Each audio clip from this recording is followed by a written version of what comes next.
Okay, so here's what the homework looked like. We have vectors, at least these are problems 1 and 3.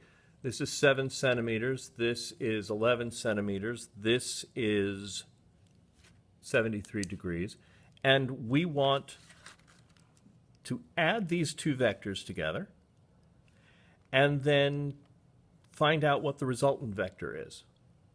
Now, the way to do that is to translate this up here. Okay, so that's what our new B is going to look like. It's up here. It's still going to be 11 centimeters. And when we do, we can create this vector right here, and that's what we want. Okay, we want the length of this vector, the magnitude of this vector. Now, if this is 73 degrees, and we just translated this so that these two are still parallel, then these are alternate interior angles, which means this has to be 107 degrees because they have to add up to 180. So this is a law of cosines problem. And if we call this angle A, and we call this angle B, and we call this angle C, and we call this vector C, okay, then the magnitude of vector C is going to equal the square root of 7 squared plus 11 squared, okay, minus 2 times 7 times 11 times the cosine of 107 degrees. I don't want anybody thinking that I'm actually doing this in my head, because I'm not. But this turns out to be the square root of about 215.02. And that turns out to be, and we'll make that approximate, we'll make this approximate also. This is going to be approximately 14.7 centimeters. Okay? Now, if this is 14.7, we can use the law of sines to get this angle right here, which is the second part of what we're asked for.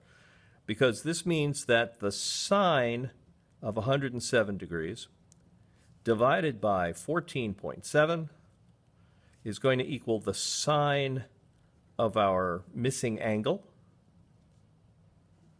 divided by 11. Okay, we'll get the sine of that. We'll divide that by 14.7. We'll multiply that by 11. And so now we know that the sine of theta is approximately, let's say, 0.7. Okay. If we do the inverse sine of that, it's going to mean that angle theta is going to be approximately 46 degrees. Okay. That's how to do that. This one is very similar, except that this turns out to be an obtuse angle. Let's move this up here. Let's move this over here. We move this up here. So this will still be 20 centimeters. Okay. And once again, we're going to have to try to find this vector right here. Now, if this is 163 degrees, that makes this 17 degrees. And again, we have a law of cosines problem. So we want the magnitude of vector C.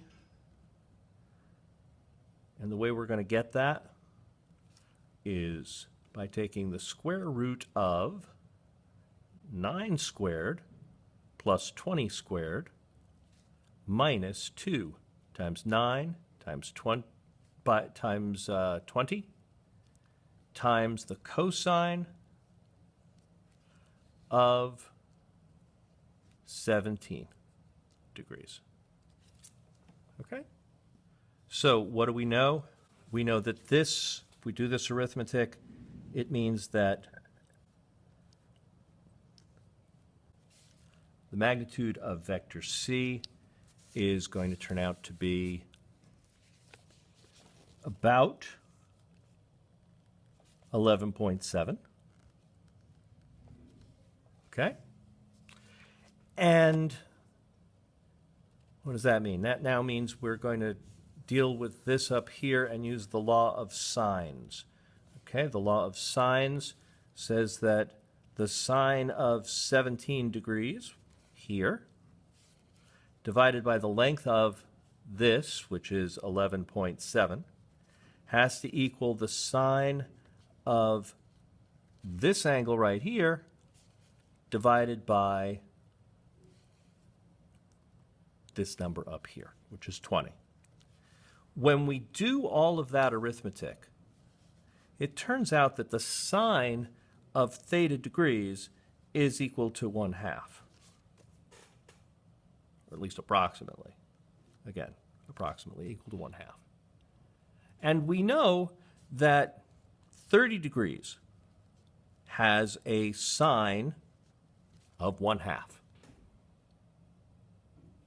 But here's our problem. If we look up here, right, this is 17 degrees. Okay. This side is 20. This side is 11.7. This side is 9. This is the shortest side, which means this angle has to be smaller than this angle.